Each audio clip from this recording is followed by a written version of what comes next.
Hey guys, this is Michael Stinson, Quest Martial Arts Chandler, Greasy Jiu-Jitsu Chandler. Just kind of wrapping up the evening. Got a few classes tonight. Tonight's the night I'm supposed to go home early, although I very rarely end up leaving. So just wanted to share something that was on my mind, something we talked about in class, I believe, this week or last week, and something I think about a lot. So I'm going to give just a minute, see if anybody wants to hop on. Looks like I got somebody out there, so hello, whoever's out there. Give it just another second or two. So, basically, my story with the dojo. Been doing this now for about 15 years, I guess. We've been running the school in this location, and it has been an adventure.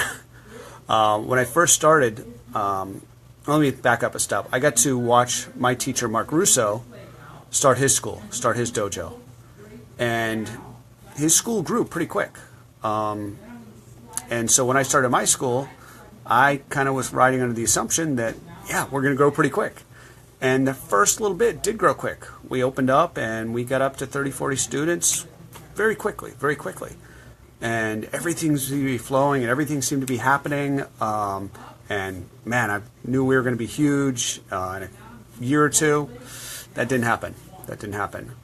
We have had amazing people the whole time, but the growth was really slow. In fact, for most of the 15 years that I have been operating it, I've worked a secondary job. Full-time secondary job, maybe 2 secondary jobs once I had kids. But it's always been so important to me to have this place.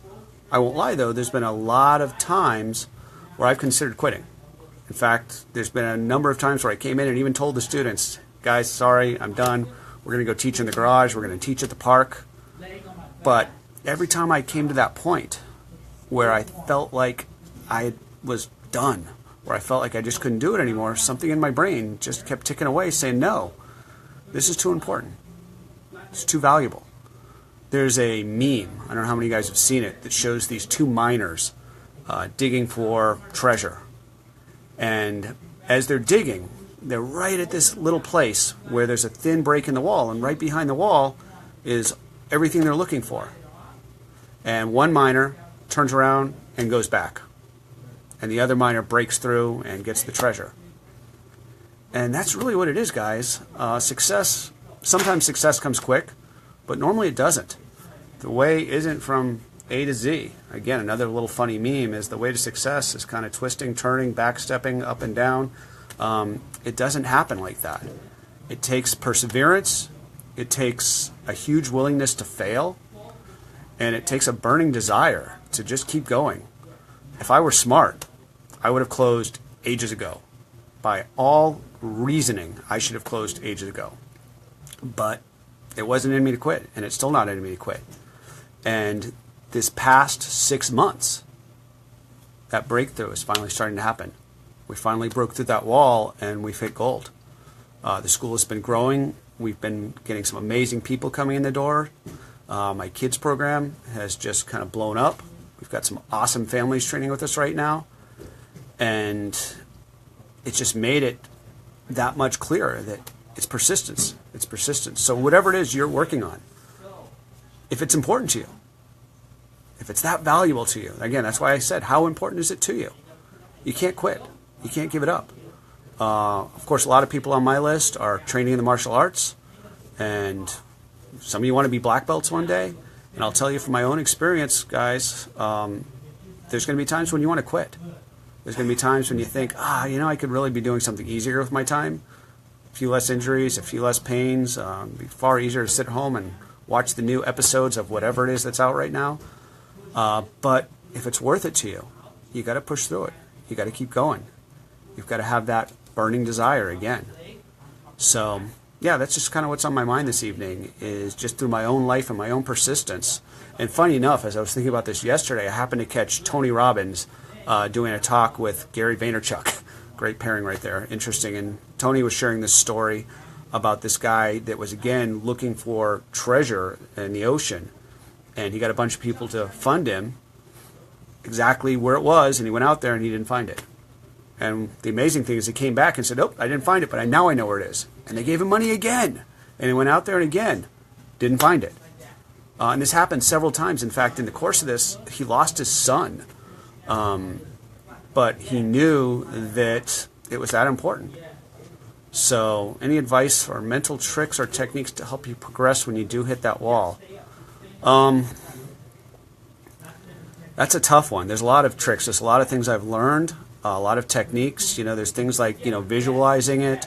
There's things like, putting up some sort of visual representation on your wall so you can see it. That's why we have the black belts up on the wall, so you can get in here and can see your belt on the wall. But in the end, honestly, it's just about knowing inside that what it is important to you. I guess that is a trick in and of itself, is why are you doing what you're doing? What is the real reason behind it? And really digging down to find out what that real reason is. Because a lot of times we think, oh, I want to succeed because I want more money. Or I want to succeed because it'd be cool. Like, people want to lose weight, for example. They say, oh, I just want to be more healthy. But that's not really the reason. It is, but it's not the real reason. You got to dig down. I just did this course with this guy. He said there's these 7 questions that you ask yourself. And I did this with Stephen Hayes as well at one point in time. He did more than 7. You say, well, I want to succeed because X. Okay, why do you want X? Well, I want X because Y. Okay, why do you want X to have Y? Well, I want X to have Y. And you just keep digging deeper and deeper and deeper until you get to the real truth. And when you discover that real truth, your real reasoning, your real leverage, that's powerful. So the guy that I just read the course from, he said 7 is the magic number. So you get with a friend, and you've got to have this friend keep asking you these questions 7 times, and that 7th answer will be the real meaning. So that's one little exercise that I played with recently that I've done in the past that's pretty interesting. So hopefully that helps. So, all right, guys. Anybody else have any thoughts? Please throw them down there in the comments. If you want to give me some love, give me some likes. It's awesome. Thanks so much for the ones you already gave, guys. If you have any other answers to Ashley's question, maybe some of you guys have some tools that you've used to push through that wall, I'd love to hear them. So, hope everyone's doing amazing out there tonight. If you're just joining, I'm wrapping up, but you can always rewind. I'll be posting this in just a minute. So, guys, take care.